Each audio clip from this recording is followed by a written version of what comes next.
You and I are going to make this Monday Night Football game between the Houston Texans and the Dallas Cowboys as enjoyable as possible by getting a really good understanding of what's going to go on to help our fantasy teams and our higher-lower projections. Welcome to the Monday Night Football Breakdown. If you've never been here before, my name is Max. I do one of these for every primetime game as well as the two biggest games Sunday. So if you're new, you've never seen the channel before, make sure you subscribe. Getting your fantasy teams right, getting your higher-lower projections right, and giving you good information based on coverage scheme, coverage data, run scheme data, as well as overall trends from each of the teams that we talk about. Again, it's Dallas and it's Houston in Texas matchup on Monday night.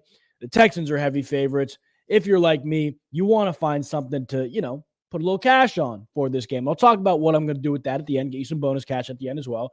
But we got to get good information for both of these teams. We're going to start with the coverage matrix. If you've never seen it before, I'll explain to you what it is. But before we do, make sure you like this video if you enjoy this type of content. Let's talk coverage matrix. Again, if you guys have never seen one of these before, welcome to it. This is the coverage matrix for all NFL teams every single week of the season so far. Now, this is essentially an outline of how much each team likes to play man and how much each team likes to play zone.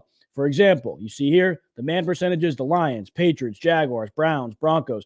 Those are the 5 teams that like to play the most man in the NFL. And you got Tampa, the Chargers, the Colts, the Vikings, the Rams. Those are the 5 teams that like to play zone the most in the NFL. Now, it's very interesting to note what the Houston Texans and the Dallas Cowboys do because they're both pretty balanced in what they do.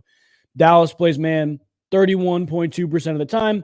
That's 13th most in the league. And then you go to their overall zone percentage, and they're at 66%, which is actually exactly tied with the Houston Texans for 19th in the NFL. The Texans play a little bit less man than the Cowboys, but that's not what we're writing home about. The pass offenses, we'll talk a little bit more about that, but I actually want to start with the run data this time around because the Houston Texans, to me, have a huge advantage just generally in this game, but on the ground. You look at what the Texans do offensively in terms of the run game, they're also middle of the pack. They don't run the ball a ton. Attempts kind of, towards the top 284, which would be 6th overall, but you see the Pittsburgh Steelers have one less game, a couple of teams behind them. The Lions, the Packers also have one less game. They run the ball a good amount. They're not wildly efficient when they do it, but they run the ball a good amount. They'll make sure they stay ahead of the chains, and they have about 120-ish rush yards per game, 119.4 rush yards per game. So, if they're winning a game, they're probably going to run the ball a little bit more. If they're losing, they're probably going to pass a little bit more. It's a very balanced attack in Houston, and we all know this. But this Dallas Cowboys run defense, you look at the yards per carry with Dallas, 9th most in the NFL at 4.67 yards per carry. I know they have Micah Parsons back now. That helps the pass defense more than the run defense, in my opinion. You look at the overall rush yards per game, 2nd most in the NFL, 152.1 rush yards per game. You look at the overall rush attempts against this Dallas Cowboys defense, top 10 with one less game played than every single team ahead of them, 293 rush attempts. Now, the Houston Texans, again, are very balanced. They'll do whatever they need to move the football down the field. I think they'll have no issue with it. But I look at this game, I look at Joe Mixon projected 86 rushing yards, which, again, if you guys want to make your picks on this game, you could do so on Underdog. There's a link below. You can click my link tree, whatever you want to do. But you go here, you see the free 0.5 yard pick on Underdog. They're going to give you a CJ Stroud projection of him throwing at least 1 yard. He's obviously going to throw a yard. And if you're already on Underdog, you can join Sleeper and or Better. You can do both. Very similar things. Free picks if you're not on it. Deposit bonus, deposit match on these sites. Get on it if you're not already. That's where we're making picks. But Joe Mixon projected 86.5 rushing yards. To me, that's just too low. Again, rushing and receiving combined for Mixon's 106.5. That's too low. I think he's going to get the ball 20-plus times, going to have mild efficiency on the ground, and really take advantage of this Cowboys defense that has kind of struggled as of late. And again, last week they did better against Saquon Barkley. They were much more stout overall defensively in the run game. But you get an offense this week, getting Nico Collins back. And we're going to talk about Nico Collins very briefly here. That is really going to struggle, in my opinion. You look at the overall target rates for the defenses going against the Dallas Cowboys. Let's break that down. So you see out wide target rate for this Dallas Cowboys team is the 5th highest in the league. Nico Collins is the out wide guy. He's a man beater. Then the Cowboys are a little more man heavy than zone heavy. It's nothing really crazy to write home about. A little more man heavy than zone heavy. Nothing crazy. But Nico Collins is going to get plenty of opportunities on the outside. You look at what Houston does offensively, right? Nico Collins obviously playing like a top 5 wide receiver when he's healthy. The Houston Texans throw the ball out wide at the 7th highest rate in the NFL. That's the bottom line for the Houston Texans offense. They're going to throw the ball out wide. Cowboys allow a lot of out wide targets. And then They're going to run the ball a decent amount, but they have a huge advantage on the ground against this Cowboys defense. Now, very interesting to note, Houston Texans offensive line has been struggling and a little banged up. Cowboys getting Micah Parsons back. They're getting after the quarterback. I think the Texans, to be honest with you, do everything they can to stay ahead of the chains, run the ball even a little bit more than they should to avoid those situations, third and long, second long, where Micah Parsons and those guys can pin their ears back and go get C.J. Stroud. I think they do everything to avoid that. But let's look at this Dallas Cowboys run offense now, because they've really been struggling. And again, it's kind of been the Rico Dowdle show. You look at some of these game logs. Dowdle had 12 or 53 last week, but Zeke still had 6. Obviously, the games that Dowdle does not play, it's the Zeke show. Dalvin Cook had 6 carries 2 weeks ago, but that was without Dowdle. So it's Dowdle's backfield, and that's the bottom line. But you look at the overall run defense from this Houston Texans, and it's a solid unit. It's a solid unit. This defense overall, I think, is just a very, very stout and solid unit. Where's this rush defense? Here we go. Very stout and solid unit. Like, you look at the Houston Texans here, 11th fewest rush yards allowed per game in the NFL, 111.3. I think teams feel like they have an advantage on the outside against this Texas team. That's part of it. But 113.3 rush yards allowed. And then you look at the overall yards per carry. Again, very much middle of the pack. Actually, just outside the top 10. So not middle of the pack, a little bit below average in terms of overall yards per carry. But rush attempts is what I really want to talk about, because they are very much middle of the pack as well. And in a game where you think, you can correct me if I'm wrong, we think the Houston Texans should be winning. I don't see the Cowboys running the ball too much on them. That's just how I feel. I don't see them running the ball too much on them. It's going to have to be an air show. But again, it's just a matter of where that air show is and where that goes, because there's a lot of different things that this Cowboys offense can do. But the reality is Cooper Rush is their quarterback now, not Dak Prescott. So we got to take all these numbers we see with a grain of salt as well. So Cooper Rush, quarterback for the Dallas Cowboys. You look at last week's game log with Cooper Rush. I mean, I don't know what to tell you. You have it's actually kind of crazy. 45 passing yards for Cooper Rush. Like, you look at these game logs, it's not anything crazy, and it shouldn't be anything crazy. This is not a good quarterback. This is not a great offense with Cooper Rush out there. But CeeDee Lamb, when you look at this, is still getting plenty of targets. And I know right now he's questionable. We don't fully know if he's going to play, how much he's going to play, all that good stuff. It seems like, barring any setbacks, he will be on the field Monday night, depending on when you're seeing this Monday night. 6 catches last week, but you look at that offense, it was just overall anemic. You couldn't move the football down the field. 3 catches for Jalen Tolbert, 1 for Jalen Brooks, and then Jake Ferguson, which is really the kicker here. I think that as a safety valve, especially against a Texans team that's going to play a little bit less man, a little more zone. Jake Ferguson receptions is very fascinating to me. He's projected 3.5. I think you could get at least that. For our official Monday Night Football pick'em entry, we have Jake Ferguson at 3 catches. I like that a lot.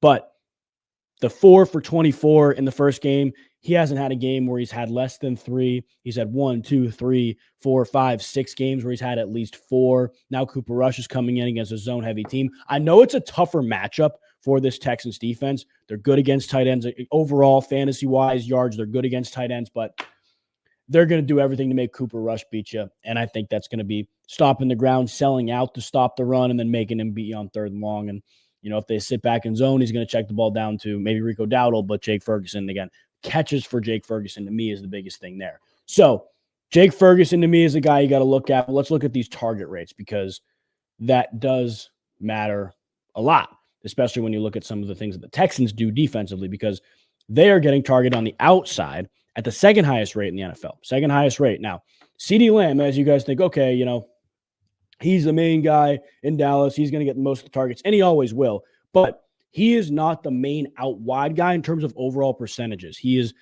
I'd say, balanced between the slot and out wide in terms of the opportunities that he gets and the quality of those opportunities, but he plays in the slot a lot. And that's the reality with this Cowboys offense. And when you go look at the Texans defense, their slot target rate, 31%, is just outside that top 10 in terms of overall target rate. So they're not going to allow a ton of targets to the slot. And when you look at these numbers for the Dallas Cowboys, CeeDee Lamb, 53% route rate from the slot, 165 routes overall. Jake Ferguson, more routes from the slot than inline, but it's the way the Cowboys offense runs. You look at the out wide rates, though. Jalen Brooks, 143 routes out wide, 85% clip. Jalen Tolbert, 72% of his routes out wide at a 228 overall route rate. Now, targets per route run out wide. Turpin's the guy. Lamb's the guy. Brandon Cooks, obviously, we don't need to talk too much about him, but Tolbert and Brooks again. Yards per out run. Tolbert's 0.93. That'll be the second or third highest on the team. When you look at the projections for those guys, it's very interesting because you want a game like this, you probably don't want to lean into backups, and I don't blame you. But like Jalen Tolbert right now, I'm pulling up his projection for you right now, is projected at, let's see. Jalen Tolbert is projected at 25 receiving yards. Like because of how much the Texans get targeted out wide, he's projected 3 catches, 2 or 2.5 catches. Like both of those numbers are a little too low for me, especially because the Texans are going to have to, stop the run, sell out to stop the run, and make Cooper Rush beat you. And I think that's the game plan. It should be the game plan. I think they're going to have some success with it too. So I am fascinated to see what the Cowboys offense looks like and what they do, because you look at some of the game logs against these Houston Texans, and they've been pretty stout overall against the offenses. Obviously, they forced 5 picks off Jared Goff last week. They have 13 interceptions in 10 games, which is a crazy amount. It's 1.3 per game. I think one of our favorite picks for the night is Cooper Rush to throw a pick, especially because you look at these pass attempts, under 30, but then you have above 30, 28, close 30, above 30, 30, above 30, above 30, above 30, above 30, 30. They haven't allowed a passer to throw less than 30 pass attempts since week 3. So I think air show has to be, they're going to sell out to stop the run. And even look at the run logs. They haven't allowed a running back to get, I guess it's different with the Lions, but you had a 20 carry game from Jonathan Taylor. Okay, whatever. And that was without Nico Collins. This is a different team now. A 20 carry game from Jonathan Taylor, 20 carry game from James Cook. That's it, though. They haven't allowed other running backs to have significant workloads against them, again, because they're going to sell out to stop the run. They're good against the run. You look at some of the game logs. I'm trying to find 100-yard receivers for you here. I got nothing there. Josh Downs, okay. Josh Downs had 109. And Alec Pierce had 125 the first week of the season. Like, they will keep everything in front of them. That's why I like receptions before yards. Because you look at this again, like the 100-yard games, sure, you're coming off of four catches on 9 targets. But you look at this, a 6-catch game for Amon-Ra St. Brown, a 9-catch game, a 7-catch game for the receivers on the Jets. You had an 8-catch game for Romeo Doubs, 6 for Demario Douglas, 7 for Christian Kirk, 6 for Brian Thomas Jr.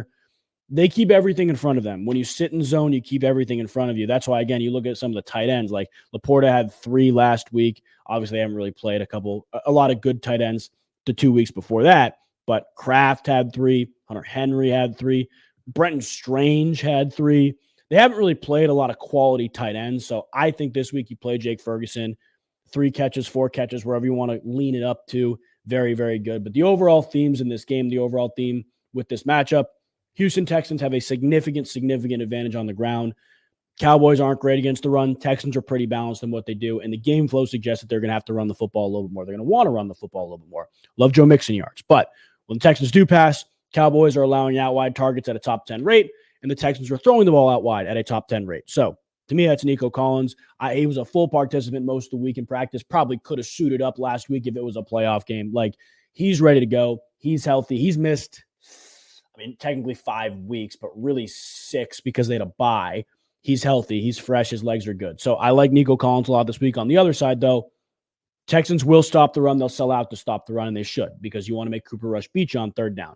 When Cooper Rush is going to throw the football, probably going to go out wide. So, again, that's Jalen Tolbert, believe it or not. That's the out wide route running guy based on rate, which is interesting. But still, CeeDee Lamb, he's going to garner plenty of targets. And at the end of the day, if you're playing zone, you're going to get the ball to guys in the screen game, which is going to be CeeDee Lamb, and you're going to get the ball to guys in checkdowns, which is going to be Jake Ferguson. So Jake Ferguson catches, CeeDee Lamb catches. That's where I'm leaning in the Cowboys world. But let me know which picks you guys like the most this week for this game, Monday night, Cowboys, Texans. And again, if you guys aren't following the socials, make sure you do, especially Twitter at Loeb's Leads on X, because what we're going to do here is outline all the official picks we make. You can go search it up, go follow right there. We're going to outline all the official picks we make on that Twitter, so you guys can know exactly what we're doing, ride it with me, and again, get some bonus cash to do it with me. If you guys aren't on the 3 sites that I showed you, I'll show you real quick again. Underdog, sleeper, and better. Make sure you guys take advantage of that. I appreciate you guys watching. Enjoy the end of your week 11. It's actually